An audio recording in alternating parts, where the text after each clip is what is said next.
ఇలా ఇటు ఏబిఎన్ రాధాకృష్ణ రాసిన కొత్త పలుకు కావచ్చు, లేదంటే పచ్చ పలుకు కావచ్చు, ఇట్లా ఎందుకు చెప్పాల్సి వస్తుందంటే ఇవాళ 10 ఏండ్లు లేవని నోర్లు, 10 ఏండ్లు లేని కారు కూతలు ఇవాళ మళ్ళా పుట్టుకొస్తున్నాయి.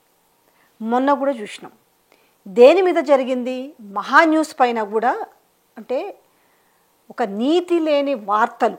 జనరల్గా చెప్పాలంటే, అంటే ఒక తెలంగాణ బిడ్డగా నేను ఇక్కడ కూర్చొని మాట్లాడుతున్నానంటే, అంటే వీటిని సమర్థిస్తారా? ఈరోజు అంటే మేము ఇష్టం వచ్చినట్టు చేస్తాము, కానీ మమ్మల్ని ఎవ్వరూ క్వశ్చన్ చేయొద్దు అని ఇవాళ మళ్ళీ ఏమన్నా మాట్లాడితే తెలంగాణ మీ జాగీరా అని మాట్లాడుతున్నారు. కానీ ఒక్కటి చెప్పనా, నేను చెప్పదలుచుకున్న మాట అయితే, తెలంగాణ మీ అయ్య జాగీరా, మీ జాగీరా అని అంటే మాత్రం ఇవాళ తెలంగాణలో పుట్టిన ప్రతి బిడ్డ కూడా ఎస్ మా జాగీరే అని అంటాడు. ఆ అనడానికి కూడా ఆ రైట్స్ ఉన్నాయనే చెప్తాం. దేనికోసం కొట్లాడిరు, దేనికోసం తెలంగాణ తెచ్చుకున్నారు, దేనికోసం జై తెలంగాణ అనే నినాదం పుట్టిందనేసి ఇవాళ రోతపు రాతలు రాసేటోళ్ళకి తెలియదా? ఇవాళ ఎందుకు మళ్ళా విషం జిమ్మే ప్రయత్నం చేస్తున్నారు అంటే, ఈ 10 ఏండ్లు మన ఆటలు ఉడకలేదు కాబట్టి, గత 10 ఏండ్లు ఇప్పుడు మళ్ళా ఎందుకనంటే కాంగ్రెస్ పార్టీ ప్రభుత్వంలోకి వచ్చి ఎంత 18 నెలల కాలంలోనే పూర్తి వ్యతిరేకత ఏర్పడిన నేపథ్యంలో, సో మళ్ళా ఎట్లుందంటే పరిస్థితి, ఎక్కడ కూడా కాంగ్రెస్ పార్టీ మళ్ళీ అధికారంలోకి వచ్చే సూచనలే కనిపిస్తలేవు. ఎందుకంటే ఈ మాటలు నేను చెప్పుడేంది, సాక్షాత్ రేవంత్ రెడ్డి గాంధీ భవన్లో జరిగిన పిఏసి సమావేశంలో ఖర్గే ముందుగానే చెప్పిన మాటలు, మల్లికార్జున ఖర్గే ముందు. కాకపోతే ఆ తప్పును తన మీద నెట్టుకోకుండా పిసిసి చీఫ్ పైన నెట్టడం జరిగింది. అంటే మనం చేస్తున్న సంక్షేమ పథకాల గురించి కనుక ప్రజల్లో తీసుకెళ్ళకపోతే, తీసుకెళ్లడంలో మంత్రులు ఎమ్మెల్యేలు ఫెయిల్ అయ్యారు.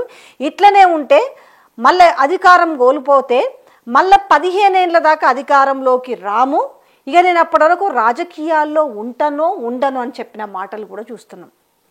ఈ నేపథ్యంలో ఏంటంటే ఇప్పటి నుంచే స్కెచ్ మొదలుపెట్టారు. ఎందుకంటే వ్యతిరేకత వచ్చింది, టైం ఉంది. సరే, ఒక 1 ఇయర్ ఎలక్షన్ పీరియడ్ తీసేసిన, ఇంకా 2 ఇయర్స్ టైం అయితే కాంగ్రెస్ పార్టీకి ఉంది. కాకపోతే ఇప్పుడు ఏం చేయాలా? మళ్ళా బీఆర్ఎస్ అంటే ఈ సొంత గడ్డ మీద ఇది మాది నాది అనుకొని బాధ్యతగా ఉన్న వ్యక్తుల్ని రానియకుండా ఉండాలి. వస్తే ఆటలు జాగవు కదా. ఇప్పుడు చంద్రబాబు ఎవరి మీద గురి పెట్టేసి ఏం మాట్లాడిస్తున్నాడు, ఏం రాపిస్తున్నారు అనేది బాజాప్తియాలు తెలంగాణ ప్రజలందరికీ తెలిసిన విషయమే. ఇప్పుడు మళ్ళీ రెచ్చగొట్టే ప్రయత్నం ఏంది అని అంటే ఇక్కడి నుంచి టోటల్గా ఇక్కడ బీఆర్ఎస్ అనేది రాకూడదు అనే ప్రయత్నం. ఎందుకంటే రోజు రోజుకి ప్రజల్లో స్ట్రెంగ్తన్ అయిపోతుంది. ఇప్పుడు లోకల్ బాడీ ఎలక్షన్స్, తర్వాత జిహెచ్ఎంసీ ఎలక్షన్స్. ఈ నేపథ్యంలో ఎందుకంటే టోటల్గా కాంగ్రెస్ పార్టీ చేయించుకున్న సర్వేలలోనే పలు రకాల సర్వేలు చేయించుకుంటుంది. వాళ్ళు ఇంటెలిజెన్స్ రిపోర్ట్ కావచ్చు, వాళ్ళకున్న సునీల్ కొనుగోలు కావచ్చు, ఆయన చేస్తుంది కావచ్చు, ఎటు చూసినా కూడా వ్యతిరేక ఫలితాలు వస్తున్న నేపథ్యంలో ఇప్పుడు ఏం చేయాలా? తో తెలంగాణని నాశనం చేయాలి. ఒక విధంగా తెలంగాణని ఆగం చేయాలి, మొత్తానికి బీఆర్ఎస్ని ఆగం చేయాలి. ఇవన్నీ ముందే ప్రిపేర్డ్గా. ఎందుకంటే మనము అంటే వాళ్ళు వేసుకున్న స్కెచ్లు చెప్తున్నా. ఇప్పుడు ఇచ్చిన సంక్షేమ పథకాలను అయితే అమలు చేసే పరిస్థితి లేదు. అడపదడప ఏదో ఇచ్చిర్రు, ఆ ఇచ్చి 100% ఇచ్చినామని చెప్పుకుంటుంటే ప్రజలు నమ్మే పరిస్థితి లేదు. ఇటు ప్రజాప్రతినిధులు ప్రజల్లోకి పోతే తరిమి కొడుతున్నారు. ఇక ఓట్లను అడిగితేనైతే చెప్పులు షీపుర్లు షాటలు చూపించే పరిస్థితి కనబడుతుంది. ఇక ఇలా ముఖ్యమంత్రి రేవంత్ రెడ్డికి ఏ సభలకు ఏం మాట్లాడుతున్నాడో కూడా అర్థమైతే లేదు. ఈ నేపథ్యంలో మంచి చేయకపోయినా ఏం చేయాలా? ఆగం చేయాలి. అదే సామెత అంటే చూడు, నాకు రాకపోయినా పర్లేదు పక్కోడికి రాకూడదు అనేది ఒకటి ఉంటుంది కదా. ఆ టైపున ఇక్కడ రేపు గురువు అక్కడి నుంచి ఇక్కడ పెత్తనం జలాయించాలంటే ఇప్పటి నుంచి ఈ విషపు స్కెచ్లు వేస్తున్నారు. ఈడ కూర్చొని ఎవరు వేరు చేసిరు అసలు? ఈ గత 10 ఏండ్ల కాలంలో కూడా ఇదే కేసీఆర్ హయాంలోనే ఆంధ్రులను గుండెల్లో పెట్టుకుని చూసుకుర్రు కదా, తెలంగాణ ప్రజలు కూడా అట్లనే చూసుకుర్రు కదా. ఇవాళ ఆయన కొత్త పలుకు అని చెప్పేసి ఇదంతా ఏపీ కంటగట్టే ప్రయత్నం చేస్తున్నాడు. ఇలా విద్వేషాలు రెచ్చగొట్టే ప్రయత్నం చేస్తున్నారు. ఎవరు చేపిస్తున్నారు మరి ఇదంతా? ఎవరి చెప్పు చేతుల్లో, ఎవరి కనుసన్నల్లో నడుస్తుంది అనుకోవాలి. ఇప్పుడు అంటే ఇట్లా రాయాలే, రెచ్చగొట్టాలి, వీళ్ళు మనోభావాలు తినేసి ఇదేందని అడగనికపోతే దాడుల్లాగా క్రియేట్ చేయాలి, మళ్ళా ఆందోళన రెచ్చగొట్టాలి, మళ్ళీ తెలంగాణలో రెచ్చగొట్టాలి. ఇది ఈ పావుగా ఎంచుకున్నారు ఈరోజు. లేకపోతే ఇప్పుడు తెలంగాణ బీఆర్ఎస్ జాగీరా అని రాయాల్సినంత అవసరం ఉందా? ఇలా నీళ్ళు ఎవరు తెచ్చిరంటే చెప్తారు, కరెంట్ ఎవరు తెచ్చిరంటే చెప్తారు, ఇలా సొంత రాష్ట్రంలో ఆత్మ గౌరవం ఎవరు తెచ్చిందంటే చెప్తారు. అలాంటిది అలా జై తెలంగాణ అని అననోళ్ళని ఇంకా ప్రజలు గుండెల్లో పెట్టుకొని చూసుకుంటారు. గుండెల్లో కాదు, గుండ్లిచ్చి కొట్టే రోజులు వస్తాయి. మీరు రాసిరు కదా కొత్త పలుకులో, అసలు ఏమొచ్చింది అలా? మీ రోతపు రాతలు చూడడం వల్లనే ఏంది ఆంధ్ర మీడియాల పెత్తనము, ఈ పచ్చ మీడియా పెత్తనం అని అడుగుతున్నారు. మిగతా వాళ్ళతో ఏమి ఇబ్బంది లేదే. ఈ 10 ఏళ్ళు రాని ఇబ్బందులు, ఈ 10 ఏళ్లలో రాని సమస్యలు ఇవాళ ఎందుకు ఉత్పన్నం అవుతున్నాయి? ఎవరు రెచ్చగొడుతున్నారు, ఎవరు వెనుకండి రాపిస్తున్నారు అనేది తెలంగాణ ప్రజలు కూడా అర్థం చేసుకోవాల్సిన అవసరం ఉంది. ఎలాంటి మళ్ళా ఎవరికి వాళ్ళు కొన్ని నేను వాళ్ళు రాసినవి చూస్తున్నా. కేసీఆర్ అధికారంలో ఉన్న 10 ఏళ్ళు ఆంధ్రను కడుపులో పెట్టుకొని చూసుకున్నాడు. తెలంగాణ ప్రజలు కూడా అలాగే చూసుకున్నారు. అది ఎప్పటికీ కొనసాగుతుంది. ఇంతకుముందు చెప్పినా కదా, సేమ్ వాళ్ళు కూడా కొంతమంది తమ అభిప్రాయాలు చేస్తున్నారు. ఇక చంద్రబాబు నాయుడు ఎల్లో మీడియా రాజకీయ అవసరాల కోసం తరచూ బరితెగిస్తూ వారి బలుపు మాటలను ఆంధ్ర వారికి ఆపాదిస్తూ కేసీఆర్ మంచితనాన్ని అలుసుగా తీసుకొని ఇష్టం వచ్చినట్టు రోతరాతలు రాస్తుంటే తెలంగాణ ప్రజలు చూస్తూ ఊరుకుంటారు అనుకుంటే అది మీ అమాయకత్వమే. సో ఇంతసేపు నేను ఏదైతే చెప్పిందో అదే అభిప్రాయం ఇక్కడ. ఒక్కసారి కేసీఆర్ కన్నెర్ర చేస్తేనే మీరు కరకట్టకు తట్టా బుట్ట సర్దుకొని పోయినరు. మళ్ళీ కేసీఆర్ అధికారంలోకి వస్తే చంద్రబాబు అండ్ కో ఆటలు సాగవని మీరు చేస్తున్న నీచ రాజకీయాలు ఎండగడుతూనే ఎత్తి చూపుతూనే ఉంటాం. సేమ్ ఎవరండ చూసుకొని లేస్తుంది. సో ఇది ఈ పరిస్థితి ఇప్పుడు కనబడుతుంది. అంటే వీళ్ళందరూ కూడా ఇవాళ ఏబిఎన్ రాధాకృష్ణ రాసిన దాంట్లో ఎందుకు తెలంగాణ మీద ఎందుకు ఇంత విషం చిమ్ముతున్నారు అనే విషయము ప్రతి ఒక్కరు కూడా ఇలా డిస్కషన్ చేసుకుంటున్నారు. ప్రతి విషయం మీద పోరాటం చేస్తుంది బీఆర్ఎస్ఏ. లగచర్ల నుంచి మొదలు పెట్టుకొని, మూసీ నుంచి మొదలు పెట్టుకొని, హైడ్రా నుంచి మొదలు పెట్టుకొని, ఆశా వర్కర్ల నుంచి మొదలు పెట్టుకొని, నిరుద్యోగుల సమస్యల నుంచి మొదలు పెట్టుకొని ఇలా పోరాటం చేస్తూ పోతుంది. కాబట్టి ప్రజల్లో వీళ్ళ గ్రాఫ్ పెరుగుతుంది. అంటే ఏదైతే కాంగ్రెస్ పార్టీ అధికారంలోకి రాకముందు ఎన్ని విష ప్రయోగాలు చేసిర్రు, విషపు మాటలు మాట్లాడిరు, ఎంత అబద్ధాలు చెప్పారో కొంత అంటే 1.8% ప్రజలు నమ్మిరు. ఆ నమ్మిరు కాబట్టి కాంగ్రెస్ పార్టీ అధికారంలోకి వచ్చింది ఘోరమైన తప్పుడు హామీలు ఇచ్చి. కానీ ఆ హామీలు ఎందుకు ఇచ్చిరు, ఏం చేసిరు అనేది ఇలా ప్రజలకు తెలుసు. ఆ భయమే పట్టుకుంది. ఇంకా మళ్ళీ మనం రాలేము అనేసి. ఎందుకంటే రేవంత్ రెడ్డి పిఎస్సీ మీటింగ్లో చెప్పినట్టు కదా సమావేశంలో, ఇంకా మళ్ళీ అధికారం కోల్పోతే 10-15 ఏళ్ళు గారు మళ్ళీ 30-40 ఏళ్ళైనా ఇందిరమ్మ రాజ్యం అంటేనే భయపడే విధంగా చేసిరు. కానీ ఏం చేయాలి?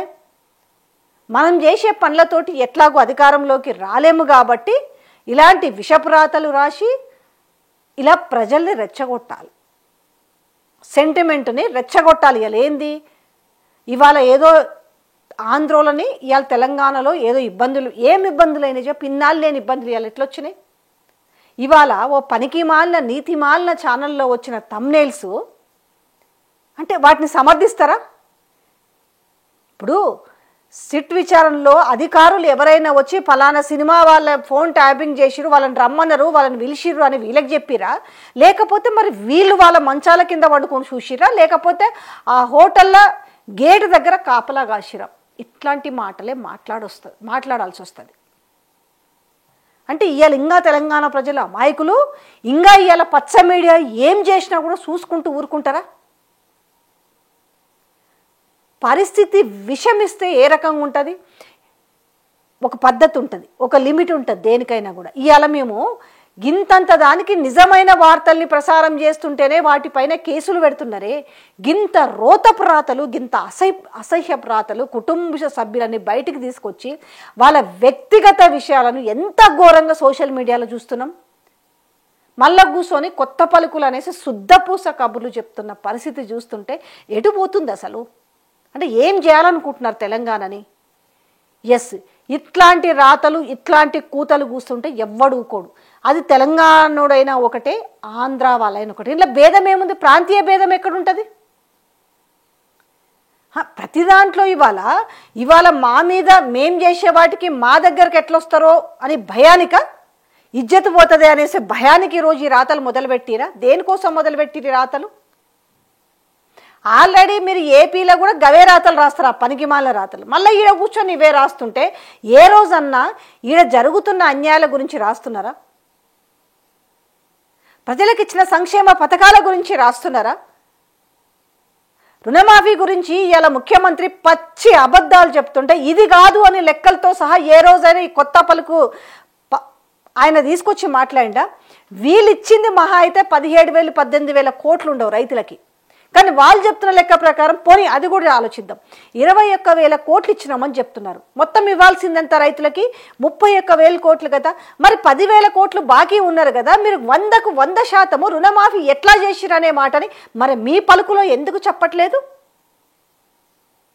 రైతు భరోసా గురించి సంబరాలు చేసుకోవాలి, రైతు సంబరాలని చెప్తుంటే మనము 3 దఫాలుగా ఇవ్వలేదు, 1 దఫా ఇచ్చేసి మనము సంబరాలు చేస్తున్నాం కదా. మరి మిగతాది ఎందుకు ఇవ్వలేదు, మిగతా సంబరాలు ఎందుకు చేయలేదు అనేసి ఈ కొత్త పలుకులు పలుకుతారా?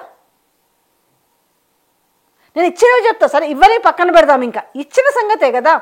ఈరోజు ఏ ఊరికి వెళ్ళినా కూడా గ్యాస్ గురించి మాట్లాడితే ఏ ఒక్కరికి కూడా గ్యాస్ సబ్సిడీ రావట్లేదే. మరి దీని మీద ఎందుకు కొత్త పలుకులు పలకరు? ఇవాళ పచ్చి అబద్ధాలు. 60,000 ఉద్యోగాలు ఇచ్చినామని చెప్తున్నారే, 60,000 ఉద్యోగాలు మీ హయాంలో ఇచ్చినవి కాదు, మీరు ఇచ్చినవి కేవలం నియామక పత్రాలు మాత్రమే అని గొంతు చించుకొని చెప్తున్నాం. కొత్తగా ఇచ్చిన ఉద్యోగాలు ఏమని ఉంటాయి అంటే ఒక 5-6 ఉద్యోగాలు ఏమని ఉంటాయి కాంగ్రెస్ పార్టీ ప్రభుత్వం వచ్చిన తర్వాత. మిగతావన్నీ బీఆర్ఎస్ హయాంలోనే పరీక్షలు పెట్టిరు, నోటిఫికేషన్లు ఇచ్చిరు, పరీక్షలు పెట్టించారు, నియామక పత్రాలకు సిద్ధంగా ఉన్నారు. ఆ ముచ్చట చెప్పుకోరు, ఎస్ మేము వచ్చి నియామక పత్రాలు ఇచ్చినాము గదే చెప్పుర్రి. అరే అరే అరే అరే సవాలు విసురుతారు. 10 ఏళ్లలో మీరు తెచ్చిరా రైతు రాజ్యము, 18 నెలల మీరు తెచ్చిరంటే మరి మీ కొత్త పలుకులో పలకొచ్చు కదా ఏమి రైతు రాజ్యము తెచ్చిర్రు అనేసి.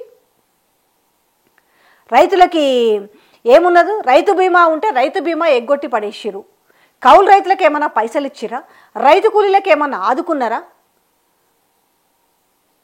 గిట్టుబాటు ధర కొంతమందికి ఇచ్చేసి మేము గిట్టుబాటు ధర ఇచ్చేసినామని చెప్పుకుంటున్నారు. ఇక సన్న బియ్యం గురించి గొప్పగా చెప్పుకుంటుంటే నిన్న రాజేంద్ర నగర్లో మహిళల గురించి ఒక్కరన్నా ఉలుకుతలేరు, జై కొట్టండి అంటే ఒక్కరు చేతులు లేపుతలేరు. ఓహో ఇది కూడా ఒకటి, ఇది చింత గొప్పగా చెప్పుకుంటున్నారు అనేసి. సో కొంచెమన్నా మనిషికి మనం 5 ఏళ్లతో తింటున్నాం, తినేది అన్నమే అయితే పోనీ తినేది అశుద్ధం కాకుండా మంచిదే తింటున్నాం అనుకుంటే రోతపు రాతలు బంజే అంటారు తెలంగాణ ప్రజలు. అన్నీ గమనిస్తున్నారు. మీరు ఎంత దృష్ట క్రీనీడకు మీరు తెరలేపుతున్నారు అనేది అందరికీ అర్థమవుతున్న ముచ్చట. మంచి పనులు చేసి మళ్ళీ మనం అధికారంలోకి రాలేము కాబట్టి ఇలాంటి దరిద్రమైన రాతలతోటి, దరిద్రమైన మళ్ళా కుట్రలతోటి తెరలేపి మళ్ళీ అధికారంలోకి రావాలని ఇప్పటి నుంచే మీరు మొదలుపెట్టిరంటే తెలంగాణ ప్రజలతోటి అంత ఈజీ కాదు, అంత వీజీ కాదు అంటారు కదా, వీజీ ఎటకారంగా చెప్తారు, అంత వీజీ కాదు. గుర్తుపెట్టుకోండి, అన్యాయం చేసే తరిమి కొడతారు.